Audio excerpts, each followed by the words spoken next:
Resident Evil 3's single-player campaign can be completed in under 4 hours, but those 4 hours are great, with a lot of tension-filled moments as you avoid the deadly monster Nemesis.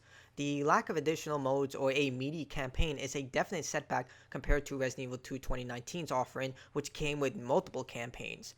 There are harder difficulties, unlockables, challenges, and a multiplayer mode to supplement the package, but it's definitely a setback from the 2019 incredible game.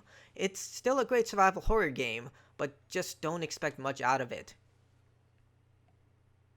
Resident Evil 3 Remake takes place during the events of Resident Evil 2. Despite being a retelling of this iconic tale, the adventure remains loyal to the original title. This means that the game will not trample on existing lore such as Brad's death or Jill never meeting Claire or Leon. The core of the story is Jill escaping the warpath of Umbrella's super bioweapon, codenamed Nemesis, and saving as many people as possible. The deadly monster makes his grand appearance within the first 5 minutes of the campaign, bursting through Jill's apartment and destroying half the building in pursuit, after which Jill must find a way out of the city with the help of Umbrella's special unit, who are not aware of their company's true intentions, and save as many civilians as possible. The narrative is true to Resident Evil and doesn't really have any shocking moments. If you played through the original, you'll be less surprised, but more excited to see how Capcom updated the adventure. You'll see Jill travel throughout Raccoon City trying to evade the infected horde that now owns the streets. A major issue I did have with the game was its gameplay cutscenes, because the lip syncing is terrible, and once you notice it, it's just hard not to laugh at it. I mean, just look at this. The parking garage isn't far. I can. The only safe place is in here!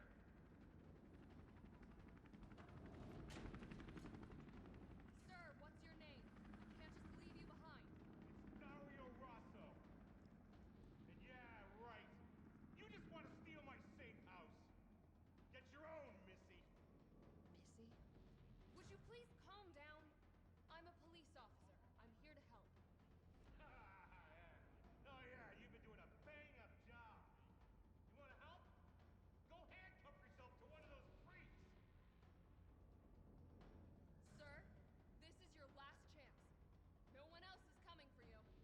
I'm not going anywhere. I'd rather starve to death than here to be eaten by one of those undead monsters. Now leave me alone. Much of the core gameplay from Resident Evil 2 2019 is still here with some slight adjustments. Like in the original game, Jill can now evade attacks and if done correctly, can trigger a slow motion mode that automatically locks onto the target that you evaded and increase the damage you inflict on that target. This new dodge system becomes paramount during harder difficulties since ammo and healing items are reduced to the bare minimum. Another new change is picking up items. You can now quickly pick up items that you've already selected or pick up multiple types of the same item. Also, the knife is now unbreakable this time around, but you can no longer use the knife to defend yourself if a zombie grabs you or use grenades to shove into the zombie's mouth like in Resident Evil 2.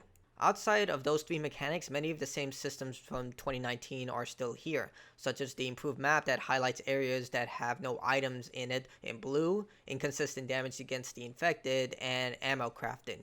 The infected are well designed, all of them have unique fighting patterns and weaknesses, with some of the original designs getting an update such as the Hunter Gamma, who is now also weak to fire.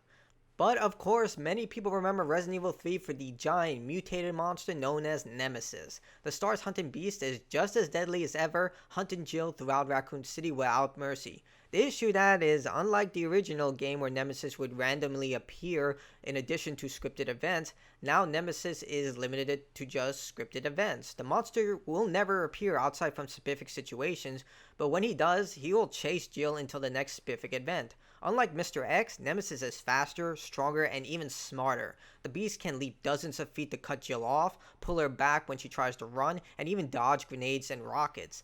If you happen to stun the creature, which takes a lot of resources, you'll be rewarded with a supply crate, but eventually he will get up. Despite this limitation, Nemesis remains as deadly as ever, especially on harder difficulties. Mr. X has always been limited to walking, and you could easily kite the tyrant around. It's harder to do that with Nemesis, seeing that he has multiple ways to knock Jill down, can leap right in front of her, and can perform an instant kill to attack if your health is at caution and he's within arm's reach.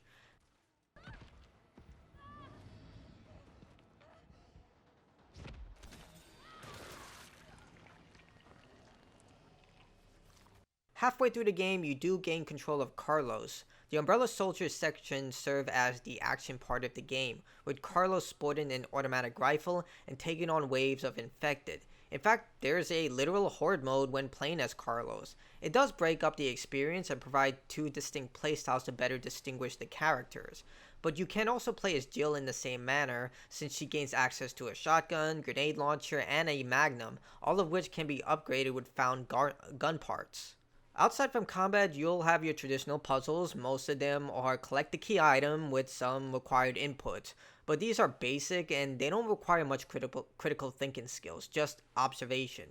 There are saves and locked lockers that provide more supplies and unique upgrades. These require a bit more skill to solve if you choose not to use guides, which are literally everywhere on the internet. The boss encounters are incredible. Each one is an eventful match that tests the player's preparation, precision, and evading skills. There are autosaves, and there are no ink ribbons in this game, so thank God for that. So you can save as much as you want, so if you're underprepared, just reload a previous point and gather more items, but of course that does affect your ranking, as the game encourages you to save 5 or less, or beat the game before 2 hours and 30 minutes. For the most part, you're given enough to take down the boss, so it's not much of an issue. So let's talk about the elephant in the room, longevity. The game is short. I completed the game in my first playthrough in about 3 hours and below 2 hours for the harder modes above standard. I made sure not to complete the game on standard again to keep this record to show this as an example.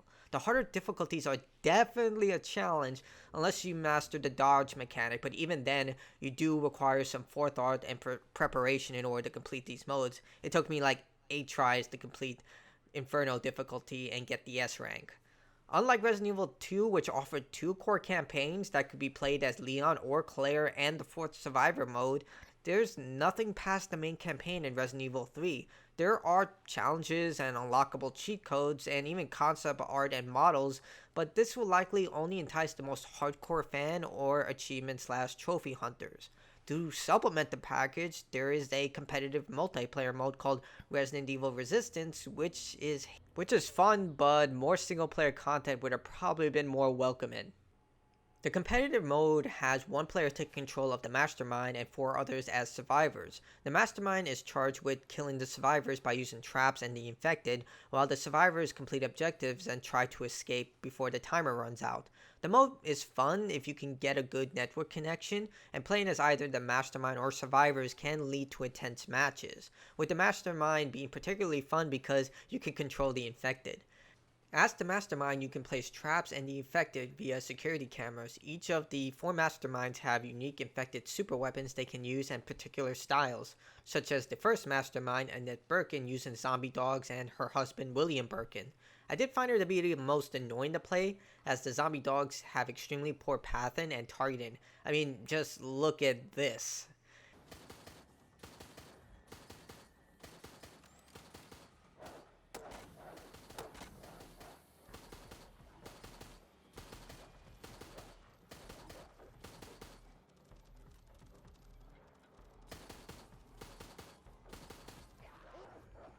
You don't have to use just the infected. You have other more conventional weapons such as turrets, which depend on which mastermind you're controlling. You select your options via cards that are randomly generated, and keeps things interesting since you can't just discard them unless you have a card that does that, forcing you to use what you have, and the super weapon option is available for those looking for the nuclear option to turn the tides.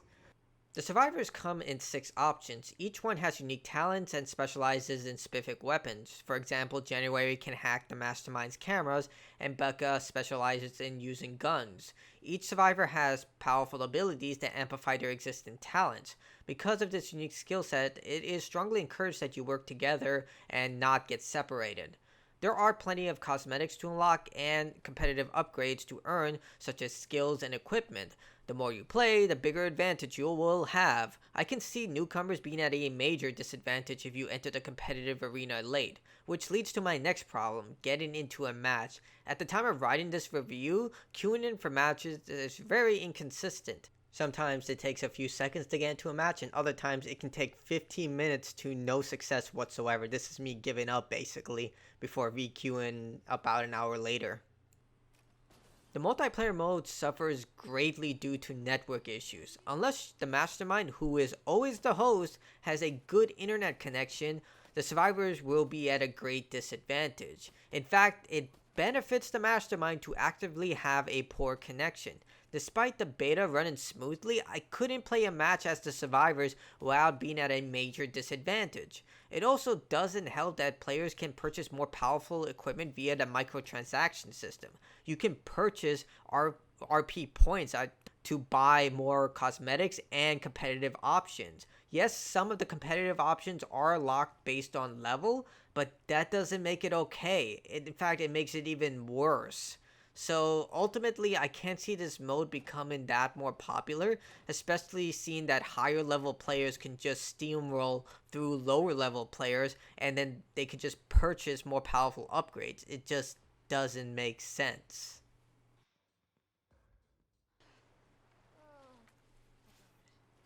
Resident Evil 3 is a good survival horror game, but it just lacks the longevity of Resident Evil 2 2019. The campaign should have been extended to compensate for this, or better yet, add the Mercenaries mode from the original game.